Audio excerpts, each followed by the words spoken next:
Let's go. It is November the 23rd, 2018. Before I get going, I hope everybody out there had a super happy Thanksgiving.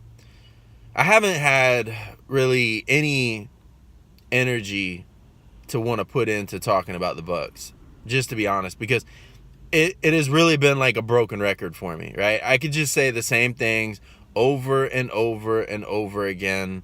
You know, like I remember back in the day when I would stay home from school or something, and like I would just, Sports Center would just be on that continuous loop where every hour it was the same episode. That's how I feel when I talk about the Bucks right now.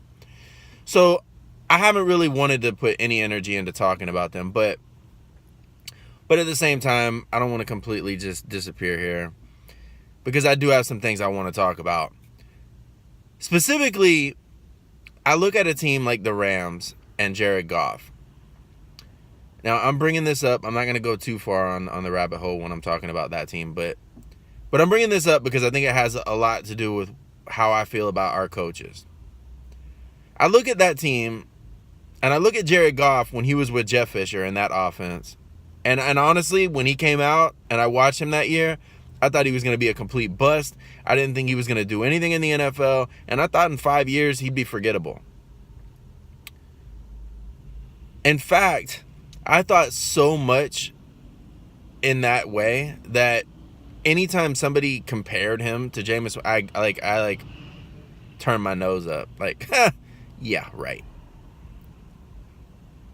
I admit when I'm wrong. Jared Goff looks like a beast right now. But I ask myself, is it Jared Goff or is it the system? I had this conversation with Eagles fans last year. Carson Wentz got a lot of love. A lot of love. And I watched Nick Foles take that team to the Super Bowl and win it. And I had this argument with them quite often. I said, if that happened with the Patriots, if Tom Brady went down and another quarterback came in, took them to the Super Bowl and won it, everyone would say it was the system, it was the coaching, and that really Tom Brady's overrated. I'm not going to say Wentz is overrated, but I did think he got a lot of love, and I think he played in a good system. This year, he's not looking that hot. But I watch Goff, and I have to first say I was wrong, because I think he's a lot better than I thought he was. He does some things that I really wish Winston would do. I watched him in that Monday night game, and in a game where you knew you had to put up some serious points, which is usually when I kind of, I give Jameis a pass. I'm like, well, he knew he had to put up a lot of points because his defense wasn't going to hold up. Jared Goff still would throw the ball away in situations where I know Jameis would have tried to force it in there. But I see him now with this coaching staff, and I ask myself, how much of his improvement is Jared Goff just getting better as a quarterback? And how much is it this coaching staff making its mark, running the right offenses, not being predictable? I think a lot of it has to do with the coaching staff. So I'm sitting here and I'm saying to myself, all right, Drew, you're not that guy. Obviously, I've said this before. I'm never going to be the guy that's wanting to fire our head coach every year. I'm just not like that. But Dirk Cutter's offense is so predictable. It's so predictable. Now, I like Todd Monken running the offense because I think he's able to make adjustments. I think he's able to do things based on his, again, that bird's eye view of the defense, calling the plays from up in the booth. But I still feel like the offense is so predictable. And when you sit back and think about the weapons that this team has on offense, I've complained about the offensive line, right? The running back situation, which I still feel like that stems from the offensive line.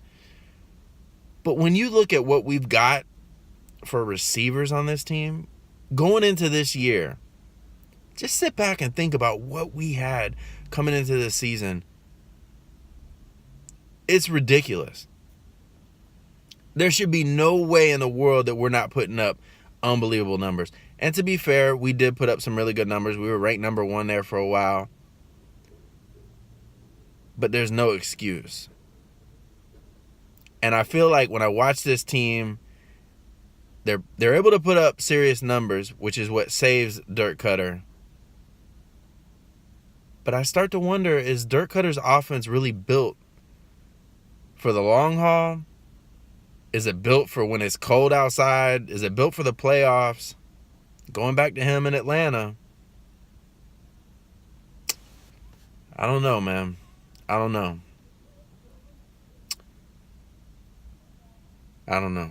But it's frustrating, and that's why I really haven't talked too much about this team, because I've just been frustrated, and I feel like it's a broken record. But when I look at Jared Goff, I look at the Rams, I look at their coaches, I think it's time that we change it up. I think we go with another coach, and then we see, all right, is Winston, is he going to be able to turn things around? Is he going to be able to be that quarterback that we wanted him to be? Even the guys that don't like Winston that we drafted, when we drafted him, even those people, right, you got to be like a Bucs fan and hope that he does good. You don't want him to fail, or at least I would hope that's the case. But we got to find out. And I don't know what direction they plan on going. I mean, Jason Light could get fired. Who knows? But we got to do something here. I may make a video and just kind of talk about some coaches out there that I think would be a good fit. I know I'm probably going to get a lot of hate on this one, but I've one of the coaches that I saw on Pewter Report that somebody mentioned, and I have no idea if this guy wants to coach again or whatever, but I know there's ties there with Jason Light, is Bruce Arians. On my other channel, I talk some astrology once in a while, not much, right? But he's a Libra. I love his personality. I love the way that he interacts with his players. I thought he did really well in Arizona, especially with what he had. I think it would to me, it would depend on, again, the offense, because when I looked at Arizona's offense, they kind of had a lot of the same issues. It was a lot of the big play stuff, a lot of the, Carson Palmer dropping back in the pocket. And whenever they faced a team with a tough front four, they struggled, which is why they always did good against the Bucs. So I don't know. That would be my one concern with him. Not as a head coach, but as what kind of offense are you bringing to the table here?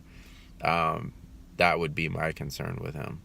But maybe I'll make a video talking about some coaches that would be up for that. But again, interestingly enough, this really isn't what I designed this channel for. I didn't want to start this channel to get into X's and O's or specific stuff like that. I really wanted to get into the body language of the players and the coaches during the press conferences, because I really think that's what I enjoy getting into. But I just been so frustrated that I haven't even wanted to watch Dirk Cutter's press conferences because I've been so irritated with him lately. Just absolutely irritated. And I know I'm babbling here. I'm at almost 9 minutes, and you're probably like, what are you talking about? You started talking about Jared Goff and the Rams, and then you went off on this. My other channel, I tend to do that a lot, but I'm not talking sports on there. So I apologize. I know I'm going all over the place here, but I'm frustrated, and I know you're frustrated. If you're a Bucs fan, you got to be frustrated.